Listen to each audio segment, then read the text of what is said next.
ভয়কে জয় করে আমি উঠেছিলাম এই নৌকাতে, যেটা দেখলে আমি সবসময় ভয় পেতাম, কিন্তু আজকে আমার কেন জানি মনে হয়েছিল যে আমি এই রাইডসটা যত ভয়ঙ্করই হোক ট্রাই করব। যেই কথা সেই কাজ, আমরা নৌকাতে উঠে গিয়েছিলাম আর এত পরিমাণ ভয় পেয়েছিলাম কি বলবো। কিন্তু সব থেকে মজার ব্যাপার, যতটা না ভয় পেয়েছি তার থেকে বেশি মজা করেছি। সেই সব কিছু নিয়ে থাকছে আজকের ভিডিও। হ্যালো এভরিওয়ান, আসসালামু আলাইকুম, welcome back to my new another blog. কেমন আছো সবাই? আমি তো আলহামদুলিল্লাহ তোমাদের দোয়াতে ভালো আছি। যেহেতু ঈদের সময় চারিদিকে তো প্রচুর ভিড় ছিল, এজন্য আমরা ভেবেছিলাম কোথায় ঘুরতে যাওয়া যায়। এমন কোথাও ঘুরতে যেতে হবে যেখানে আমাদের বাচ্চারা একদমই নির্দ্বিধায় খেলা করতে পারে বা এনজয় করতে পারে। তখন আমাদের মাথায় আসলো আমরা ঘুরে আসি বিনোদিয়া ফ্যামিলি পার্ক। সেখানে গিয়ে দেখলাম অনেক পরিমাণ ভিড়, মানে সবাই এখানে ঘুরতে আসছে। আমরা কিছুক্ষণ ওয়েট করার পরে আমাদের টিকিট কেটে নিয়ে আসলো ভাইয়া। তারপরে আমরা এখন টিকিট দিয়ে ভিতরে প্রবেশ করছি। ভিতরে গিয়ে আমাদের মেয়েরা তো মহা খুশি, মানে তারা তো কি বলবো, বিন্দাস যে এখানে ঘুরতে আসতে পারছে।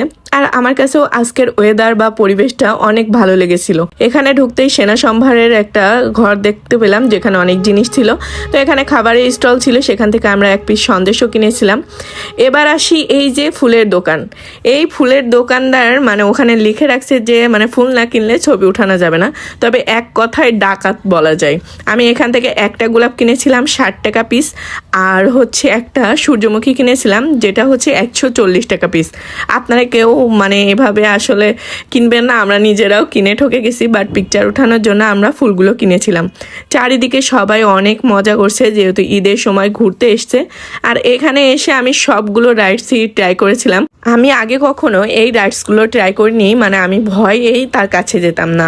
এদিকে চোখ পড়লো দাবার দানে, আর যারা দাবা খেলতে পারেন তাদের জন্য এখানে আসলে অনেক ভালো লাগবে, মানে একজন পার্টনার নিয়ে আসবেন। তারপরে চলে আসি নাগরদোলনার কাছে, আর এখানে উঠে আমি প্রচুর ভয় পেয়েছিলাম। মানে কি বলবো, যতগুলো রাইডসে উঠেছিলাম সবগুলো প্রথম দিকে ভয় পেলেও লাস্ট দিকে অনেক বেশি এনজয় করেছিলাম।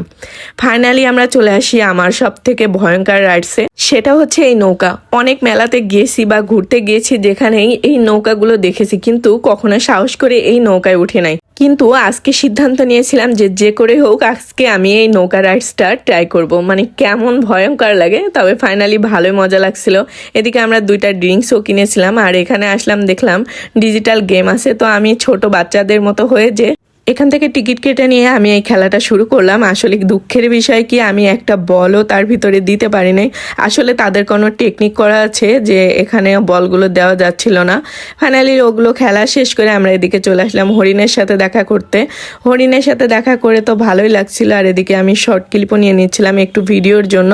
তারপর চোখে পড়ে এই দোলনা, আর এই একটা দোলনায় তারা দুইজনই একসাথে উঠবে। তাদের বায়না হচ্ছে আমরা যাই করব একসাথে করব। কি আর করা, দুইজনকে সুন্দর করে উঠিয়ে দিয়ে আমি পিছন থেকে দুল দিচ্ছিলাম আর তারা এনজয় করছিল। বাচ্চাদের খুশি করতে পারলে আমাদের মনের ভিতরেও একটা ভালো লাগা কাজ করে। তো সব মিলিয়ে আজকের ভিডিওটা এখানেই শেষ করছি। দেখাবে নেক্সট কোনো ভিডিওতে। সে পর্যন্ত সবাই সুস্থ থাকবেন, ভালো থাকবেন, আল্লাহ হাফেজ। আর কে কে ঘুরতে গিয়েছিলেন এখানে অবশ্যই কমেন্ট করবেন। Bye bye.